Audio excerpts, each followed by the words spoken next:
Good morning, welcome back to my channel. সকলে কেমন আছো? আশা করব সকলেই খুবই ভালো আছো। তো আমরাও খুবই ভালো আছি। তো শীতের সকালে সকাল সকাল উঠে পড়েছি। উঠে সোমবারের সমস্ত কাজ সেরে ফুল তুলে পুজো দিয়েছি। তো তারপর চলে এসেছি রান্নাঘরে।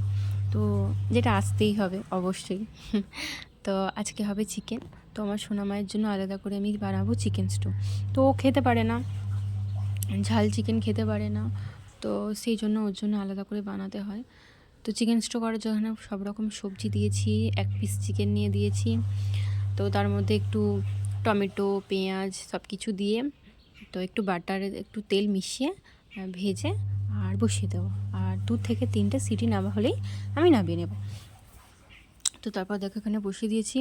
তো আমাদের আজকে হবে রান্না, আমাদের হবে পটল ভাজা আর হবে চিকেন চিকেন কষা, মানে ওই ঝোলই ধরো। তো চিকেন, তো তার জন্য পটলগুলোকে ভেজে নিচ্ছি। তো দেখো, চিকেন খেতে সত্যি আমার অসাধারণ লাগে, দুর্দান্ত লাগে।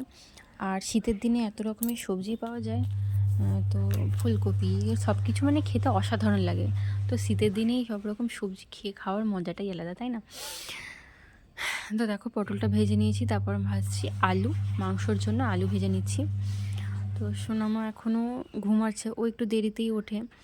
তো আসলে রাত করে শোই, সেই জন্য এখন বাজে 10টা হবে। তো এবারে ভাবছি চিকেনটা বসিয়ে দিয়ে ওকে তুলে দেবো। তো সামনে রবিবারই বাড়ি চলে যেতে হবে। তো তার জন্য সব কিছু গোছ গাছ, তো জানোই তো এক জায়গা থেকে আর এক জায়গায় যেতে হলে কতটাই ঝামেলা। তো তারপর দেখো আমি এখানে আদা, রসুন, পেঁয়াজ, টমেটো সব কিছু মশলাটাকে বেশ করে কষিয়ে নেব। তো চিকেনের আসল টেস্ট কিন্তু তার মশলার উপর, সেটা যদি ভালোভাবে কষানো হয় তাহলে চিকেনের টেস্টটাও অসাধারণ হয়।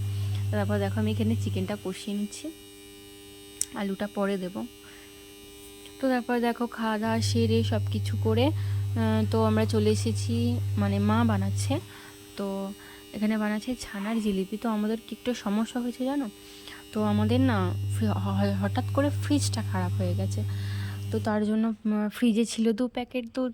তো সেটা নিয়ে কি করি, যেহেতু বা ছানা হয়ে গেছে, মানে দুধটা পুরো কেটে গেছে। তো তার জন্য আমি বললাম তাহলে ছানা যেহেতু হয়েছে, তো ছানা দিয়ে কিছু একটা বানানো যাক। তো মাকে বললাম তাহলে একটা কাজ করো, ছানা দিয়ে জিলিপি বানাও। আর ছানা দিয়ে জিলিপি খেতে তো অসাধারণ লাগে। আর এরকম ছানাটাকে ভালো করে মেখে নিয়েছে।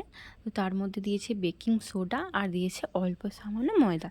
তো সেটাকেও একসাথে মিশিয়ে ভালো করে মেখে, তো এরকম দেখো জিলিপির আকারে করে নিয়েছে। তো এটাকে ভাজা হবে তেলে। এই দেখো এখানে ভাজা হচ্ছে।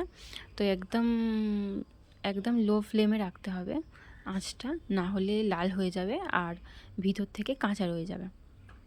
আর যখন ছাড়বে তখন একদম যেন তেলটা খুব বেশি গরম না হয়, একদম হালকা গরম হয়। তো তোমাদের মধ্যে কে কে এরকম জিলিপি খেতে ভালোবাসে অবশ্যই জানিও। তো আমার তো খুবই ভালো লাগে, বিশেষ করে ছানার জিলিপি। তো এটা ফার্স্টবার আমি বানাচ্ছি, মানে মা তো অনেকবার বানিয়েছে, তো আমি ফার্স্টবার বানাচ্ছি এটা। খেতে অসাধারণ হয়েছিল। তো তোমরাও একবার ট্রাই করে দেখতে পারো। তো খুবই সিম্পল, শুধু ছানাটা যদি করা থাকে তাহলে এটা বেশিক্ষণ যায় না। খালি একটু ভালো করে মেখে নিয়ে তেলে ভেজে আর রসে ছাড়তে হবে। যেমন জল আর চিনির মধ্যে, এই দেখো এই রসের মধ্যে এই ছানার জিলিপিগুলোকে ভিজিয়ে দিলেই হয়ে যাবে। কিছুক্ষণ রাখতে হবে। একটা তো পুরো ছেড়ে গেছে, ওটা আমিই করেছি। তো আর ওই রসটার মধ্যে একটু দুধ দেওয়া হয়েছে। ভিডিওটা কেমন লাগলো অবশ্যই জানিও।